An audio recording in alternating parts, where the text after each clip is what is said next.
persona vicino a me che canta da 20 anni e mi desse dei suggerimenti, dei consigli.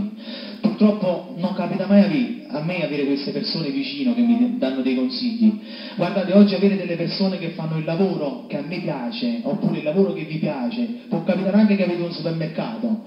Vi piace avere un supermercato, un negozio, e avere una persona che lavora da 35 anni nel vostro settore e vi può dare un consiglio, vi do un consiglio io, perché non è che perché faccio un cantante e sto qua seduto dietro davanti alle telecamere e per dirvi, dici ma chi si che fa? Vuoi fare campagna elettorale? Io non voglio fare campagna elettorale perché non lo so fare.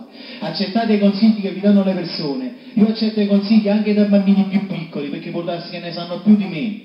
Ci sono ragazzi che cantano come me, io prendo consigli da loro, nonostante tutto io canto da 20 anni perché c'è sempre da imparare. Ok? Ci sono tante strade che portano a Roma. Se una strada tu la fai e vedi che quella strada per la prima volta che l'hai fatta ti ha portato dei danni alla macchina, io credo che la prossima volta non la fai quella strada, perché quella strada ti ha portato dei danni. Ci stanno 100 che portano a Roma, perché non prende l'autostrada che è più facile? Ok? Questo è tutto, ti ho portato un paragone semplice. Che facci fatti male, vai.